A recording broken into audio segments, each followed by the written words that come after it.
Okay, so welcome to Mobileye.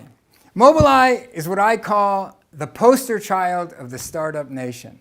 And the first question I want you guys to think about is, why is Israel known as the startup nation? How is it that we are this powerhouse of innovation? How is it that we have the most startups, the most IPOs, the most patents in the world? Of course, that's all per capita, but even in absolute terms, we are just behind the United States and China. That doesn't make a lot of sense for a country that's got the population the size of New York City. So everybody's asking this question: how is Israel this powerhouse of innovation? So much so that they wrote a book about us. It's called The Startup Nation. So this book basically goes through chapter by chapter and tries to answer this question. How is Israel this powerhouse of innovation? There's a chapter on the Israeli army. Guys go to the army at a young age and they learn self-discipline, they learn self-sacrifice, they learn all kinds of skills, and they take that with them to the working world. There's a chapter on Israeli society. There's no hierarchy on Israeli society, so low-level engineers can talk to high-level management, and you'll hear about that in the Mobileye story.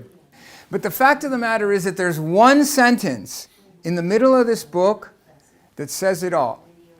I'll read it for you now. It says, with all of its problems, Israel has one commanding advantage: a sense of purpose. So I want you to put that idea in the back of your mind while I try to go through this talk. Let me introduce myself. My name is Mois Navon. I'm one of the founding engineers of Mobileye. I designed this chip. This is the chip that's powering the autonomous vehicle revolution.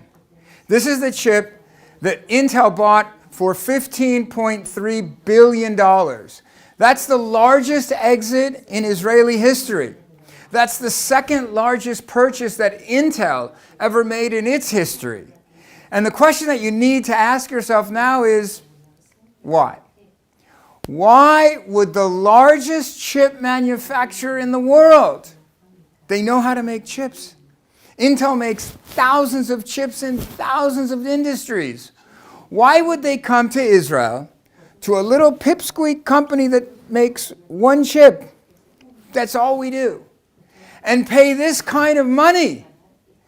So now, 15.3 billion is a big number, right? But I mean, is that expensive? Is that cheap? I mean, how do you value a company? If you're selling 15.3 billion tables for $1 each, that's a lot of tables. That's not a lot of money. So the question is, what does this number really represent? So the finance guys use all kinds of numbers to evaluate a company. But there's really one very simple number to just get an idea. If you pull up this is a stock chart from Google Finance, Yahoo Finance, it doesn't matter. If you go online and try to figure out, how's this company doing? So you get a chart like this. It has all kinds of numbers. All the numbers have to do with the price. There's only one number that has to do with the value. That's the price per earnings, the PE. So the price per earnings is how much does it cost, divided by how much is the company making. So it gives you a kind of a rough idea how much is it worth. So like a PE of 1 means that it costs as much as they're making, which would sound kind of logical, but that's not how the business world works. So if you take the 500 largest companies on the New York Stock Exchange, known as the S&P 500, okay? If you look at the average PE, how much are people paying more than their earnings? You will see that the average PE is about 16. So that means that people are generally willing to pay 16 times more than a company is making. Why would you do that? Because people know that, like if we take Coca-Cola, for example. So, more people are going to be born next year, so more babies are going to drink Coke, and so the earnings are going to go up, and the stock will be made more valuable, and that's how people make money on the stock market in general. Now, if you're a tech company, so people expect a lot more from you than babies drinking Coke. They expect that you are going to be designing something that's going to change the future. They're expecting exponential growth in the near future. So they're willing to pay much more than 16 times your current earnings. They may pay 30 times, 50 times, 60. When you start getting into those numbers, so now you start playing with risk. Because what you're saying is, I believe this company is going to be worth 60 times more in the very near future. Otherwise, like, why am I investing in this? So the question is, we know the P, it's 15.3 billion. We don't know the earnings. But how much do you think Intel paid more than we were making? 16 times? 50 times? 100 times? Intel paid 130 times our current earnings. So that's a pretty significant premium. But then, you may say, okay, well, you don't bother us with the PEs. Everybody knows there's another metric that finance guys use. It's called future cash flows. They know that there's going to be a lot of money coming in from all kinds of contracts, and so it's going to be worth much more. That's true, and that's not what I'm asking you. What I'm asking you is, why didn't Intel do it itself? Intel knew that there's going to be a huge business in the automotive industry, specifically in autonomous vehicles. Why don't they just make this chip? Why did they come here? This is a rhetorical question, actually. I'm not waiting for answers, okay? All right, so anyway, what I'm trying to say is, I'm trying to get you guys to sort of think about the issue here. What is the issue? The issue is, A, why would Intel come to pay so much money? B, why would so many companies from all kinds of countries come to invest in Israel in the way they are that's made us into the startup nation? That's what I want to try to answer for you now. And to answer that question, I want to put it into a little context. And the context is, I want to explain to you, how did I get here? And that will explain to you, how did Mobileye get here? And then I'll explain to you, how did the startup nation get here? Because if you listen to my story, so my story is the Mobileye story. It's the story of the startup nation. So as you can tell from my accent, I wasn't exactly born in Israel. I grew up in Los Angeles. Basically what's known as a secular Jew, not religious, kind of culturally connected Jew. I had a great life. This is me surfing and skateboarding in the 1980s. Really, everything was great, except that when I was about 7 or 8 years old, I found out that people die. And so I said, so what's the point? What is the purpose of our being here if we're just going to check out? Now, as I began to think about this, it didn't take me long growing up in Los Angeles to get onto the Greek and Roman answer, eat, drink, and be merry, for tomorrow we die. But then I thought about this question a little bit more, and I said, when you're gone, you are so gone that you don't even know you ever existed.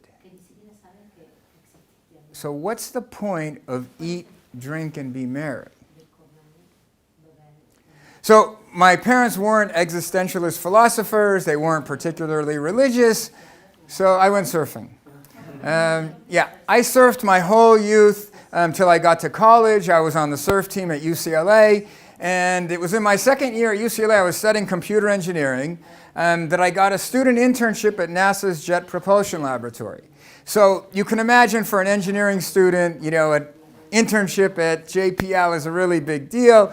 I remember the first day I got there, I was really excited. I met the boss. He explained to me all the engineering. He gave me a tour of the campus. It's about half the size of Jerusalem. So that took us to lunchtime. So we went to the cafeteria, and he said, order whatever you want. So I smelled the hamburgers on the grill. I said, I have a cheeseburger. So he looked at me, and he made a face. I said, the cheeseburgers here aren't any good? Made another face. I said, listen, I don't read faces, so if you don't tell me the cheeseburgers aren't good here, I'm going to get what I like. I think that was the last cheeseburger I ever ate. See, it turns out that this boss of mine at JPL was a religious Jew, And for those of you who don't know, in Judaism, eating milk and meat is a big no-no. So basically, for the next 2 years of this student internship, half the day we talked engineering, and half the day we talked Jewish philosophy. In a nutshell, basically what he said was, look, we believe there's a creator. We believe you have a soul.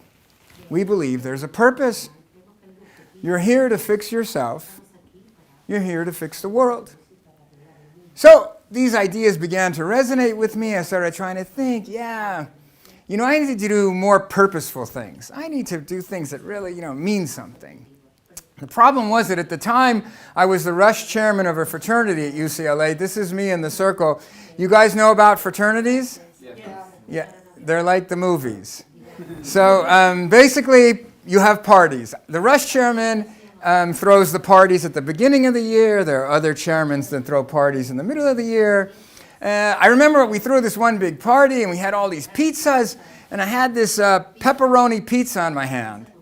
And I said, oh, my boss at JPL said no milk and meat. So I took the pepperonis off. For those of you who know anything about Jewish law, halacha, this doesn't help at all. You can't cook this stuff together. But it was a good start. Sort of to cut to the chase, while I worked at Mobileye as an engineer for 16 years, so 6 of those years, I went to a yeshiva just about 10 minutes from here called Merkaz Harav. And so 6 years, 2 nights a week, I learned to be a rabbi. So I'm an engineer, and I'm also a rabbi. But to go back to the story, so at the time, I was at UCLA. I was going out with this girl who later became my wife. The two of us sort of like grew into our Judaism together, slowly tried to do more mitzvot and stuff. And then we said, if we really want to do this Jewish thing, we need to go to the land of the Jews. We need to go to Israel. So I began to send my resume to all kinds of American engineering companies that had operations in Israel. I was lucky to get a no thank you letter. Nobody's hiring anybody from 7,000 miles away. So then my wife said, let's just go. And I said, you mean without a job? And she said, yeah, people, they do that. I said, I don't know those people. So right around that time, I was working for an engineering company that had a few Israelis that were on leave. They took like a 1-year sabbatical leave to go get some experience, some money, see something new. So they were working at this company, and I had made friends with them. And one of them comes into my office one morning, and he puts this fax on my desk. It's a sheet from IBM Israel. IBM Israel is coming to LA to interview for these 9-10 positions. So I said, wow, that's great, but how'd you know I was looking for a job? And he said, I don't, but I just thought you would be interested. I said, yeah, I'm interested. So I faxed my resume back to IBM Israel. They made an appointment. I met the CEO of IBM Israel, Yosef Raviv.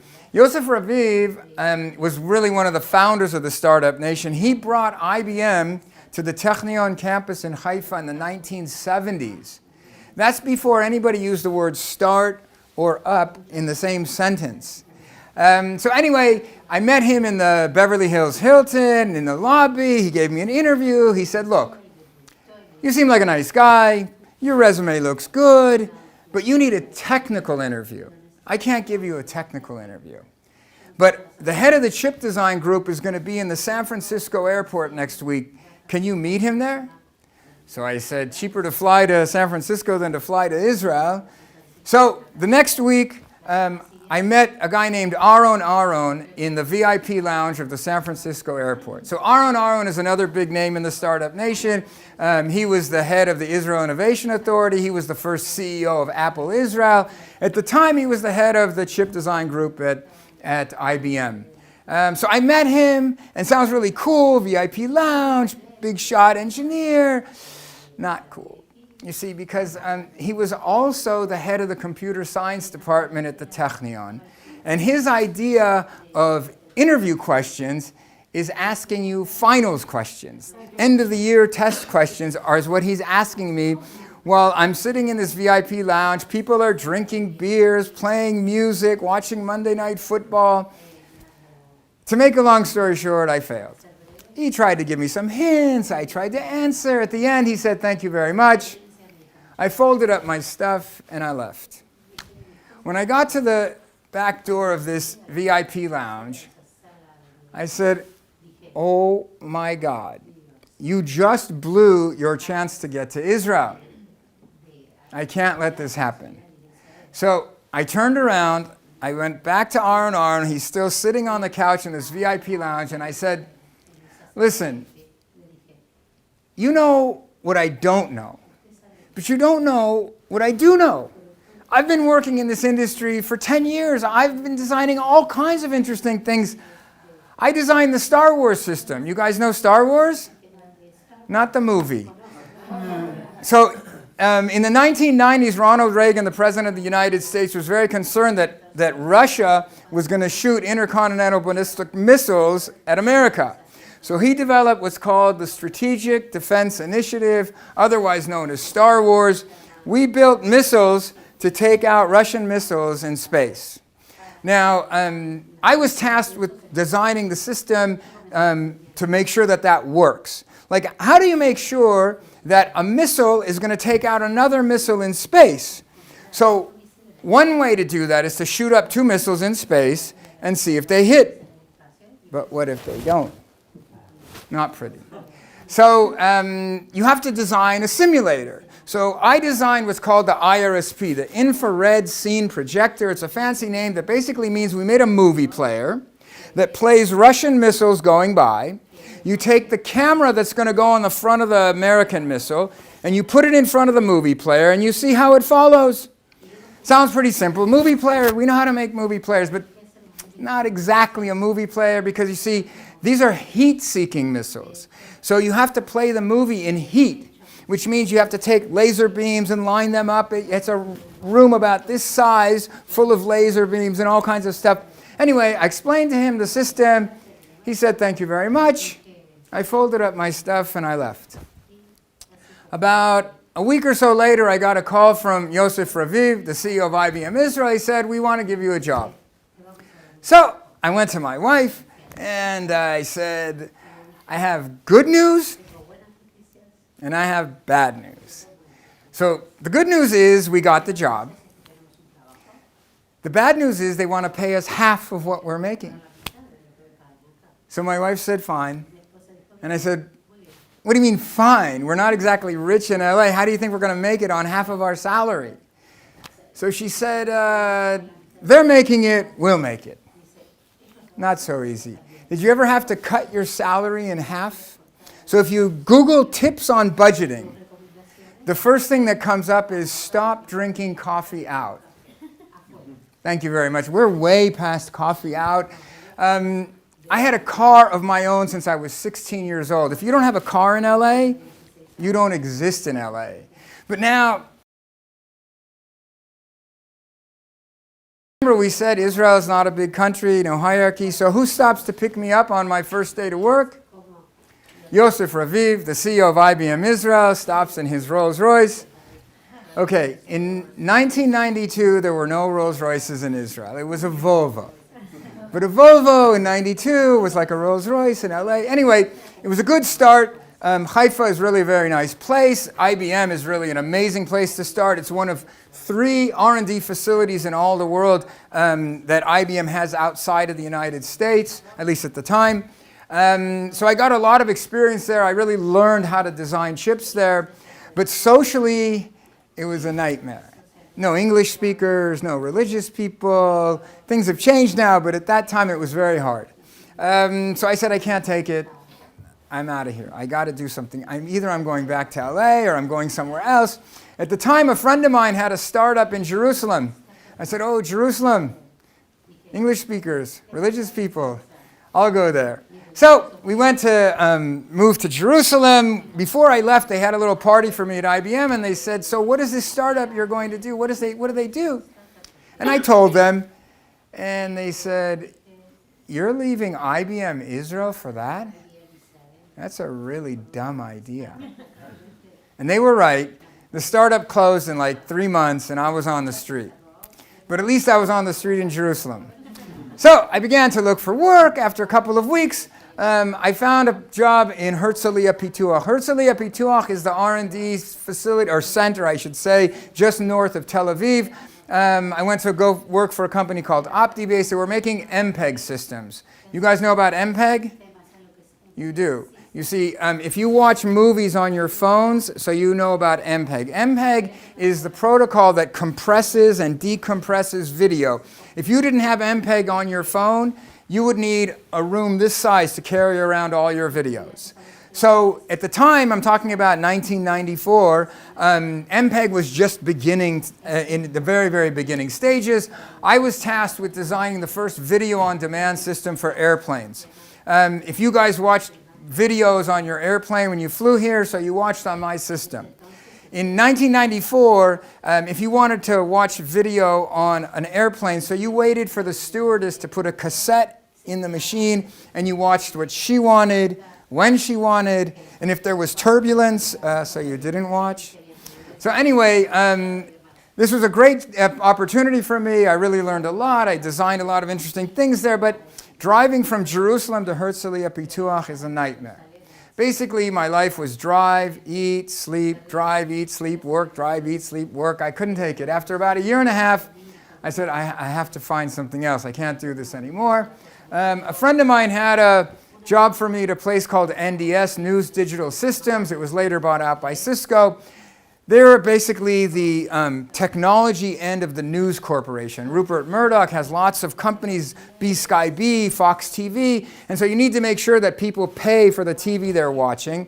So I designed a chip that scrambles the video, and then when it's sent out over the head end, it comes to your house. If you have my chip in your television, then it descrambles it. You watch TV. You don't have it, you don't watch it. Now, just before I left the MPEG company, OptiBase, so a friend of mine said, did you buy your options? So I don't know, you guys know about how engineering companies work. Basically, they give you a salary, and when the company's a private company, didn't go public yet, so they give you options. Options are what will become shares or stock in the company when they go public. So you have these options, you have a piece of the company. But the company's not your friend, they're your employer. So they give them to you while you work there. But if you leave, so now you have to pay for them, and then you can take them, or you have to leave them there. So I told my friend, I don't have money to buy these options. So he looked at me and he said, are you crazy? We're engineers. Engineers are never going to make it financially on their salary. It's the options. You don't leave options on the table. So I said, it sounds like good advice, but you know, I can't take this drive anymore, and I don't have the money, so I'm out of here. I put this little piece of information in the back of my head. I went to work for NDS from 1995 to the year 2000. In the year 2000, I don't know if you guys remember, but that was basically the internet era. That was what is known as the dot-com boom. This is a stock chart of the NASDAQ market, basically where all the heavy tech companies are. In 1980 to 1990, 98, 99, all of a sudden, 1999, the stock market took off. This is basically the whole world finding out that the next big thing is the internet. And so this little piece of information did not go over the heads of all the entrepreneurs in Israel, and basically everybody was trying to come up with some internet company, some internet device, some way to cash in on this huge revolution. And so basically every little office space that you can see here was filled with another company, and that's when I said, now is my chance to put my friend's piece of advice to work. I'm going to go work for a startup. I'm going to go get some options. So I went to go work for a company called OnePath. They were making fiber to the home. Fiber to the home, many of you hopefully know about already. Basically, it brings you internet, telephone, television at the speed of light. In the year 2000, this was all very, very new. That wasn't around, and we were going to develop some new systems to make that available to homes around the world. So They hired me to design this networking chip. They gave me my salary. They gave me my options. And they said, don't worry, we have funding for 1 year. But next year, we're going to go to the NASDAQ, we'll go public, we'll get money, and we'll keep developing. But if you guys know the history of the dot-com boom, there was no next year. You see, the dot-com boom became the dot-com bust. And if we had talked about PEs in the 16s, 30s, 50s, 100s, these are PEs in the thousands. And so all of a sudden, the guys at Wall Street said, 2 guys in a garage writing a website have a PE of 1,000? That doesn't make sense. And they sold, and the whole world sold, and within a year or less, the stock market was cut in half. So now, this is all very nice and interesting to talk about for finance, econ, right? This is not nice to live through. You see, when this happens, economies crash, companies close, people lose their jobs. And that's what happened to my company. They went under, and I was on the street again. But now, this wasn't just being on the street. This is the bottom of my career. You see, because not only am I on the street, all my engineering friends are on the street, and all the engineering companies that we would have gone to work for are gone. The big companies are streamlining, the little companies have gone bankrupt, and so now what do? So that's when I had to put into play a little piece of Jewish philosophy. So this is a page of the Talmud. It's a Gemara in Brachot. It talks about a rabbi by the name of Rebbe Akiva. So Rebbe Akiva was a very famous rabbi. He's actually one of the greatest teachers of Israel. He didn't have a particularly easy life, but he had a little piece of philosophy that was called Gam Zu L'Tova. This is also for the best. Anytime anything bad happened to him, he said, Gam Zu L'Tova, this is also for the best. Now, Rebbe Akiva was not a prophet. He didn't know that's going to be good for him. He's just like us, but he had the ability to live by this piece of philosophy. Now, Gam Zu L'Tova doesn't mean everything is going to be good. What Gam Zu L'Tova means is that I'm a little piece of the puzzle, and there are much bigger things than me going on. And I don't see everything, I don't understand everything, but I know that there's a plan and a purpose, and I'm not going to get stuck. Gam Zu L'Tova is about picking up the pieces and moving on. It's about not getting stuck. So now, this is great to talk about for philosophy, but this is very hard to put into practice. So you need to teach yourself with little things. You're at the beach and you're walking and you stub your toe. Ouch, ouch, Gam Zu L'Tova. And you keep going. If you get really good at that, so then when you leave school or work and you get to your car and you have this $200 parking ticket on your windshield and you look at it and you say, Gam Zu L'Tova. And you get in your car and you move on.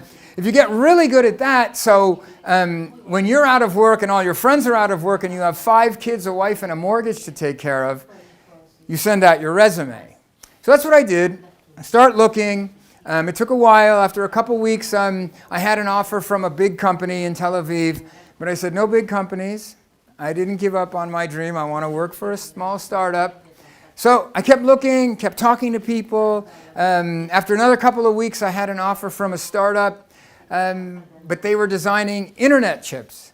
And I said, no, I already learned my lesson, no internet for me. So I kept looking, kept talking to people, and then a friend of mine said, you used to work with a guy at NDS. He's working for a startup in a house in Ramot. Ramot is this neighborhood just outside of Jerusalem. So I said, oh, a startup, I'm looking for a startup, but what do? Internet? And he said, no.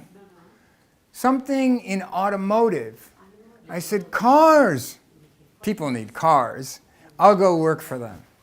So in case you didn't guess, that little car startup was bought by Intel for the biggest exit in Israeli history. So Gam Zu L'Tova. And that brings us to the Mobileye story.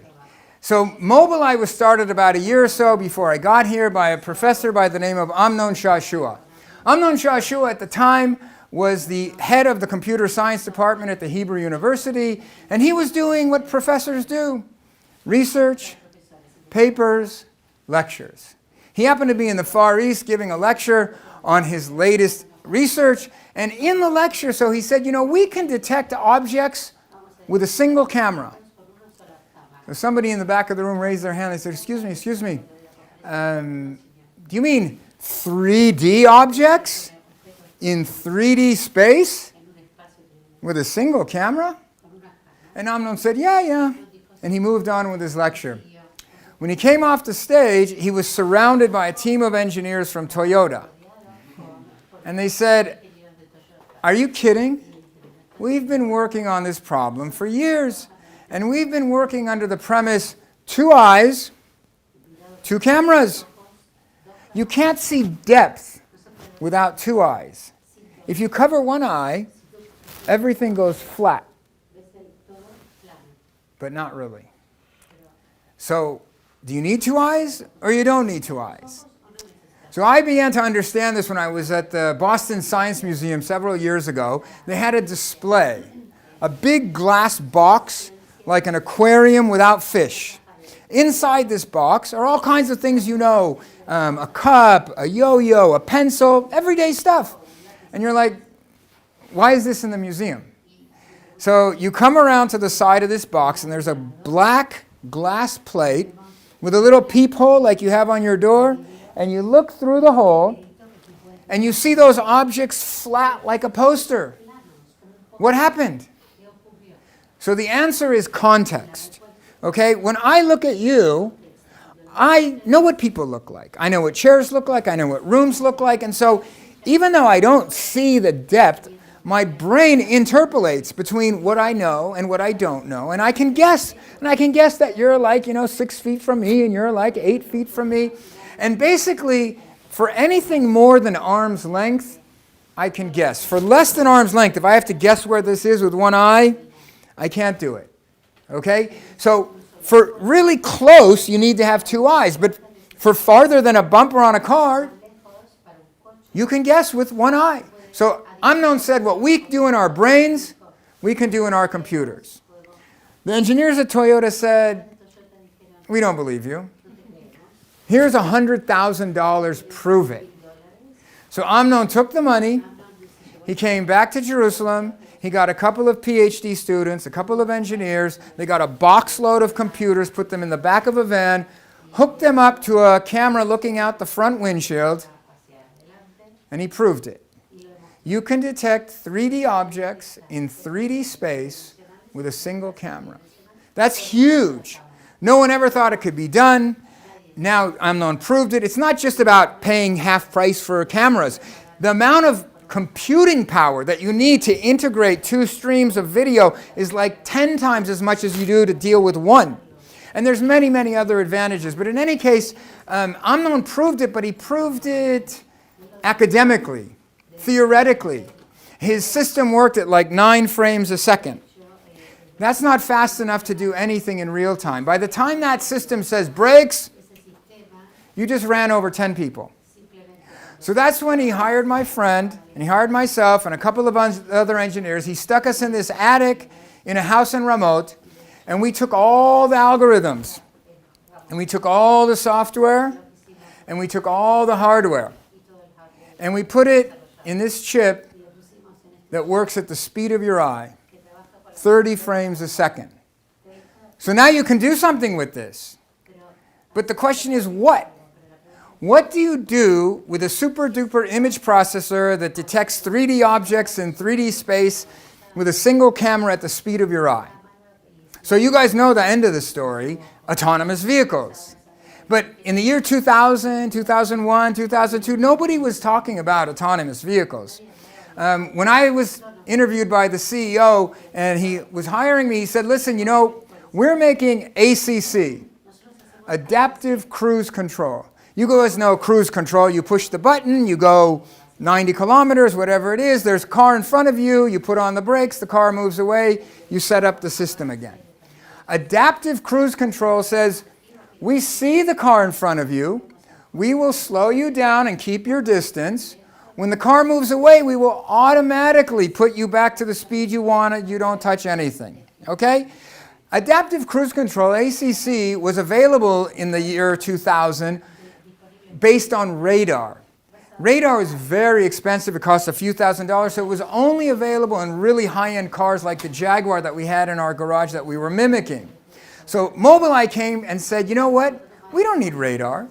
We can use a cheap camera and our cheap chip. We'll sell the whole system for $100. ACC for the masses. We'll be in every car. So that's what Mobileye was founded to do. He cut my salary. He gave me my options. And he said, don't worry. We'll have an exit in 2 years. Now, either he was naive, or I was naive, or the both of us were. But look, it takes about a year to design the logic of this chip.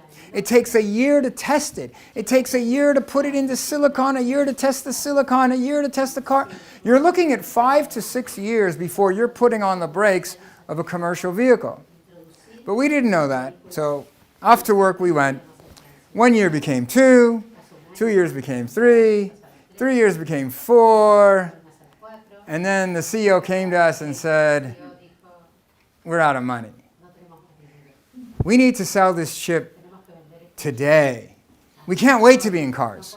We need to find some other application. What can we do? How can we sell this? We need to make some money or we're closing. So everybody brainstorm. What can we do? What kind of application? How can we sell this now? In the end, we came up with this thing called the aftermarket product. The aftermarket product is basically this box that has a camera looking out your front windshield. It has my chip inside the box. It analyzes what's going on. It sends the signals over a cable to a display on your dashboard. And basically it tells you, here, 2.5 seconds till you crash into the car in front of you. If that guy slams on his brake, that's how much time you have to react. And then if you get too close, it beeps you. If you leave your lane without signaling, it beeps you. It's a warning system. Mobileye did not invest in this system at all. We're not interested in this. We just want to make some money so we can be in cars, right? We hired sales guys on commission. We didn't advertise, no marketing, no sales, nothing. But there were people who were very interested in this system. Insurance companies want to know if they can save on all the accidents people get into. Safety companies want to know if they can reduce accidents in the country. So they started analyzing how people were driving with our system. And I'll never forget the night when they told us the results of these systems. So this is Ziv Aviram, the CEO who took the company public. And this is one of the parties that we had. You know how companies work? They want to make you feel like a family. So they have a big party once a year. They give you some nice food. They give you some nice entertainment. And then the CEO gets up and he gives his CEO speech. You know how the CEO speech goes? I will tell you. It's really very simple. We're doing well. Work harder. We'll do better. It usually takes CEOs about 20 to 30 minutes to say these 3 sentences. Now, this particular year, the CEO didn't have his CEO face on, and he didn't have his CEO speech on. He was very serious.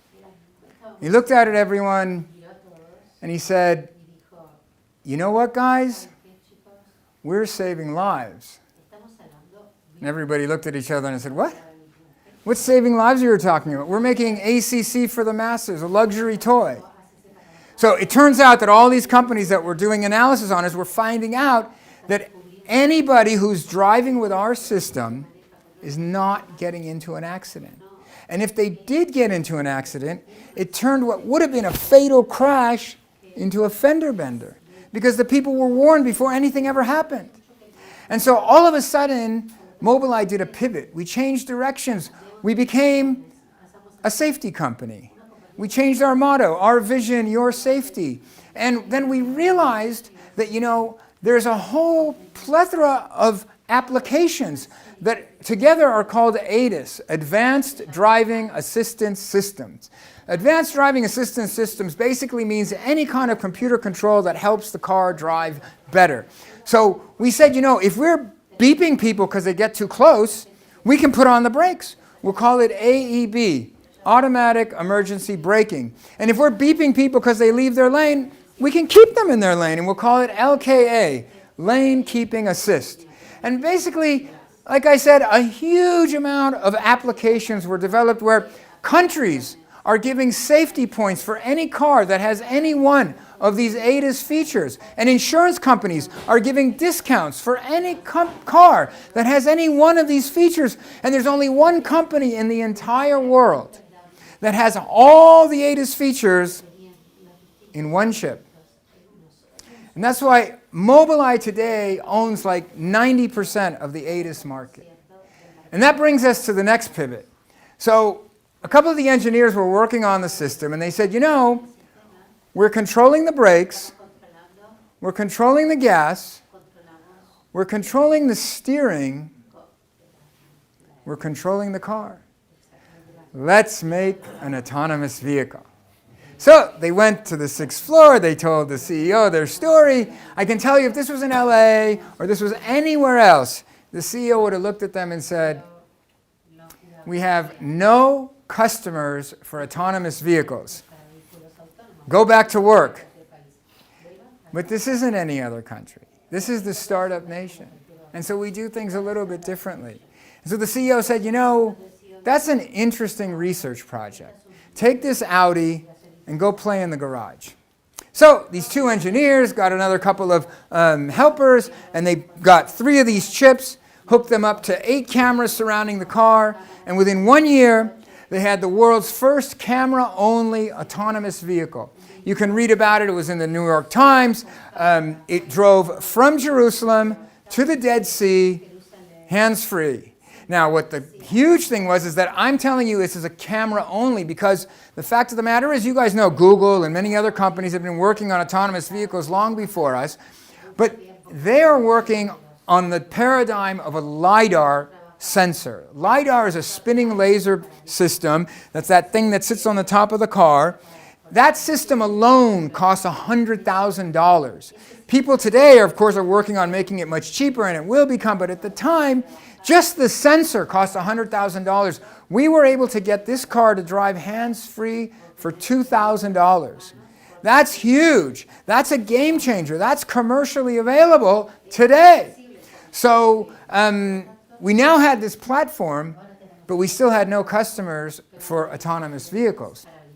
But we did have ADAS customers. And so Tesla came and they said, what's that?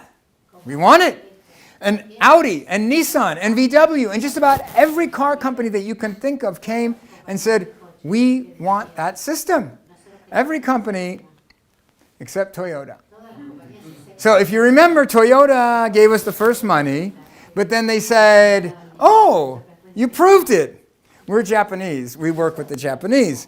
We're going to go to NEC. NEC is like the Intel of Japan. And you know, you can't blame them. Look, everybody works with their family, they work with their country, and really it makes sense that you would do that, except not in business, really. You see, because in business, it doesn't make sense to pay your brother so much money to do certain things that he doesn't really know how to do when the guy down the street has been doing it for 10 years and is still selling it for half the price, right? Like, you do business with the guy down the street and you give your brother some money to help him out till he finds something good to do. In any case, I remember when they told us that Toyota plugged in the NEC chip. It burned up the minute they took it off the driveway. So what happened?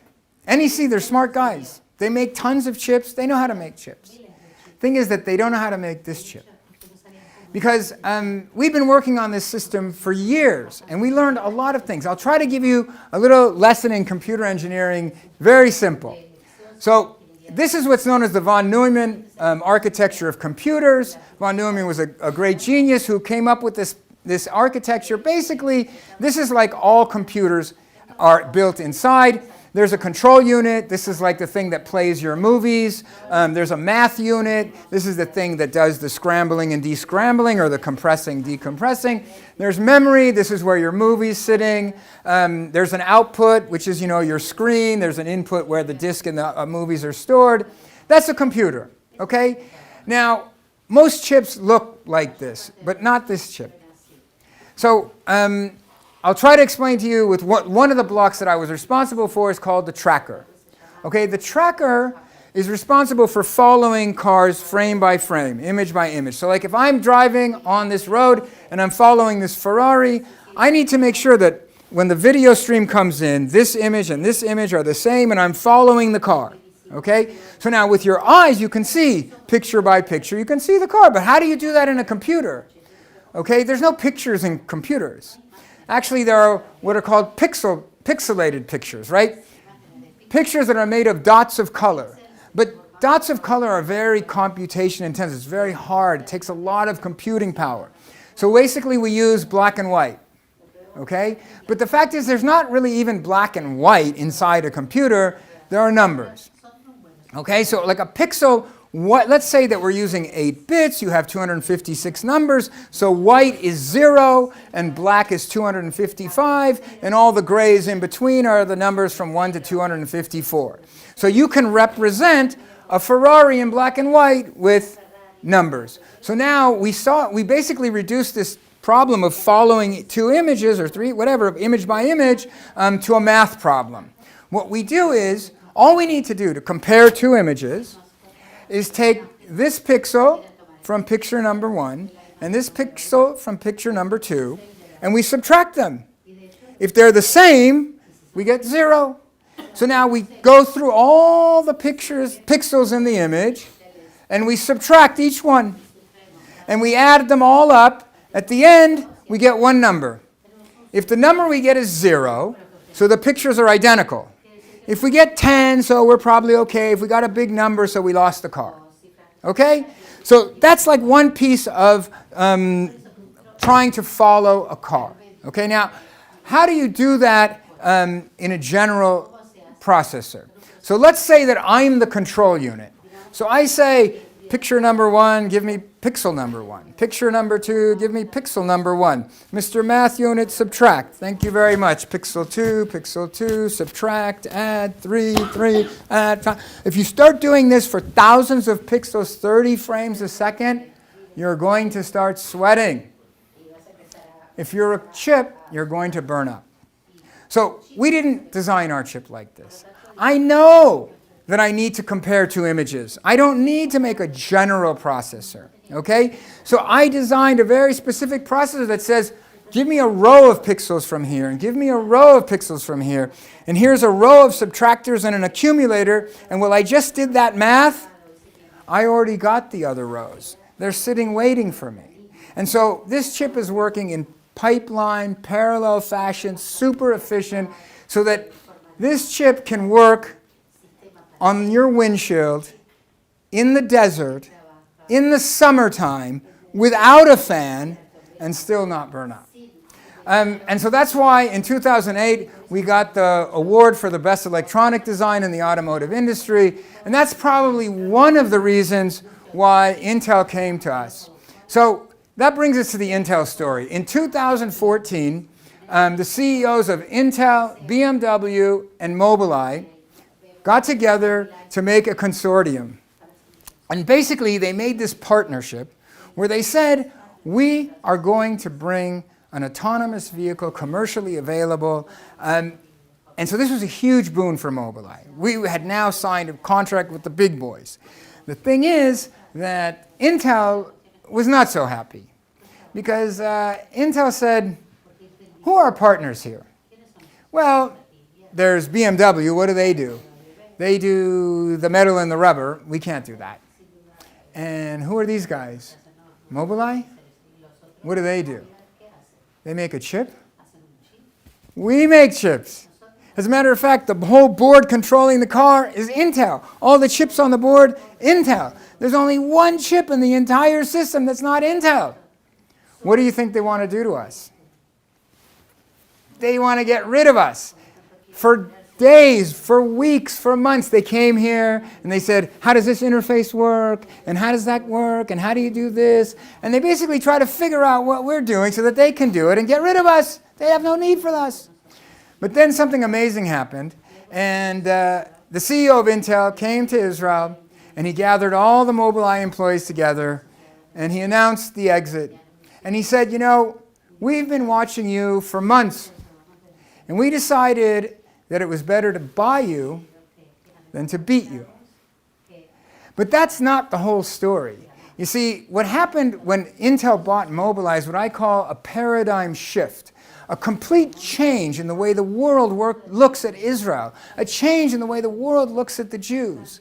You see, when the CEO of Intel and the CEOs of Mobileye and the Prime Minister of Israel got up to announce this buyout on international news in a press conference, the CEO of Intel got up and he said, you know, Intel is just as much an Israeli company as it is an American company. But why would you say that? First of all, it's not true.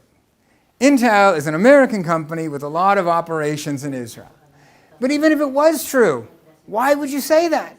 Do you know that Mobileye is not an Israeli company? Bad for business. People don't like to do business with the Jews. People don't like to do business with Israel. We were incorporated in the Netherlands. We have an answering machine in the Netherlands, and we have an R&D facility in Jerusalem. But all of a sudden, it is good to do business with Israel. All of a sudden, the CEO of the largest chip manufacturer in the world says, I'm Israeli. And so if that's not enough to convince you, so the CEO of Israel's largest, most active venture capital fund, R-Crowd, his name is John Medved, he went on record as saying that since the Mobileye Intel buyout, my phone has not stopped ringing from all over the world, and they're all saying the same thing. We want a piece of this. Take our money. And so basically what I'm trying to say is that everything has changed. People have realized that we are about fixing the world. We are trying to make the world a better place for everybody. And we're spearheading that effort with science and technology. That is how we are the startup nation. That is our purpose. That is our power. Okay? We want to make the world a better place, whether it's in science, in medicine, in industry, in technology. All of these things, we are leaders because that's our purpose.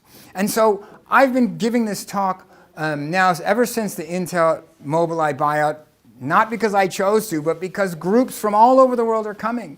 And so I'm trying to explain to them that this is our purpose. And I also try to explain to them that we're also the people of the book. And the people of the book, that's a book about morality. It's a book about harmony. It's a book about teaching people ethics, how to live together in harmony.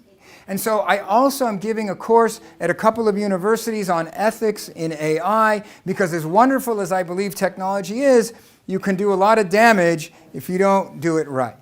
So anyway, like I said, I've been giving this talk now for several years, trying to basically explain to people why we are here and what we are doing. I've given it to MBA programs from just about every university you can imagine, from Hong Kong to London to the United States to Colombia, Chile. I've given it to VC groups. I've given it to United States congressmen, to United Nations delegates. About a couple of years ago, there was a VC group from China, really rich guys. They're the people who built the Shanghai Towers. Looked it up. They're like one of the tallest towers in the world. They came to Israel on a 2-week fact-finding mission. What is the secret of the Jews? What are these people doing? We want to know. So the CEO and his top 20 executives came to Israel, and they went from company to company to try to figure out, what are we doing here? And then they got to me, and I told them exactly the same story I told you.